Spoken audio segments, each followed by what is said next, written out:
dalawang munting diwata ang isang nangarap na maging isang makiting na diwata. Si Cassiopeia at Medea, kapal na isinino, sabay na lumaki ng mayama at puno ng pangarap. Si Cassiopeia ay ang unang makatuklas na mayroon siyang taglay na ibang kapangyarihan, ngunit hindi pa niya ito kayang kontrolin. Dahil sa kaibang taglay ni Cassiopeia ay naging paborito ito ng kanyang mga magulang at mas pinagtuunan ng pag-isip.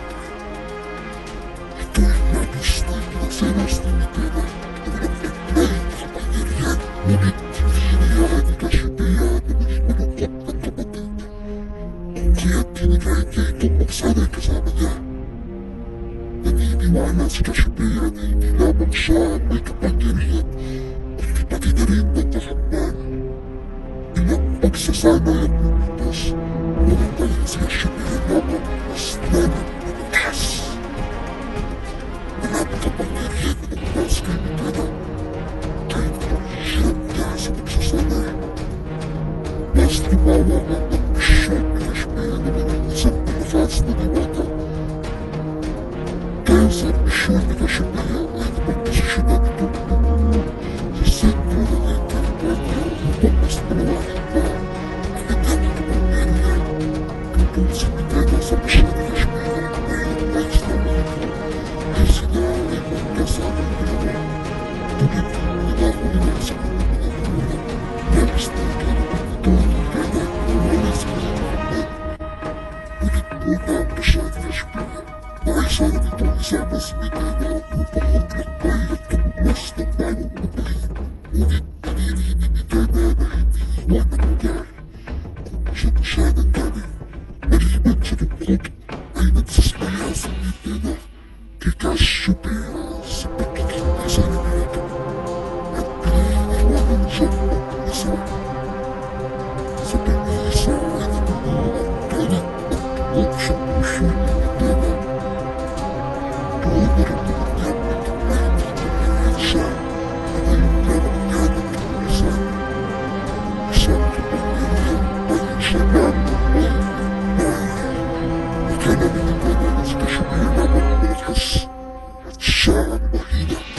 Ngunit kailangan na talaga ng panahon para ito. Tumakas. Makalit na sa ilang tuloy. Tumakas na lalo ang kapangyarihan ni Medea. At nakapagpatayod ang sarili niyang kaya ng tungkol. Sa punto ito, dahil sa mga habang at pangarap na kanyang tutupan, at kapatid nito ay nagkakaroon na ng kapatid na iwanan siya at pagkaimas na siya ay si Cassiopeia. Tumamumuli si Cassiopeia panorte upang sundan ang boses na bumubulong sa kanya at hanapan ng solusyon ang mga nagaganap na suliranin sa Encantadia.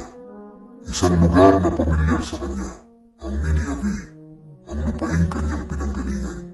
Ngunit sa kanyang paunti-unting paglapit sa Ninive ay nakaramdam ng paghihina si Cassiopeia. Dahil dito, hindi niya tuluyang magamit ang kapangyarihang malaman ang magaganap. Sa di kalayuan ay nahagilap ni Cassiopeia ang isang palasyo. Ramdam dito na doon nanggaling ang boses na tumatawag sa kanya. Nung nakarating si Cassiopeia, ay namangha ito sa nakita. Napakaganda ng palasyo ito na gawa sa matatalas at makintab na yelo. Muling narinig ni Cassiopeia ang boses na palakas. Halos magiging si Cassiopeia at kasabay nito ang kanyang pagtumba. Lalong nanghina si Cassiopeia at hirap sa pagtayo. Narinig niya ang isang pamilyar na boses sa kanyang likuran. Hindi mo ba ako naalala, aking kapatid? Ako ito si Medea. Matagal na panahon tayong hindi nagkita, aking kapatid.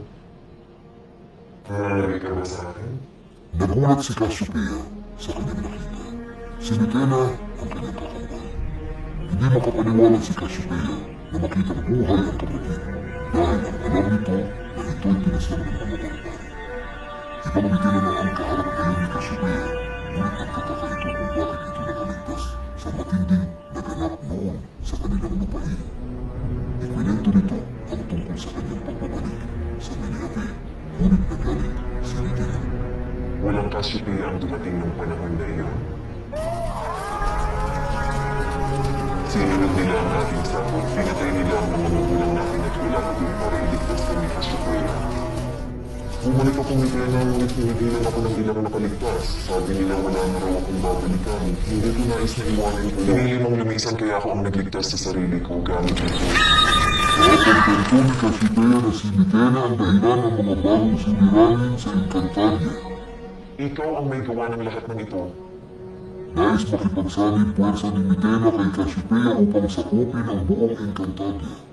Gamit ang kapangyarihan nilang dalawa, hindi sila magagapi ng kahit sino man.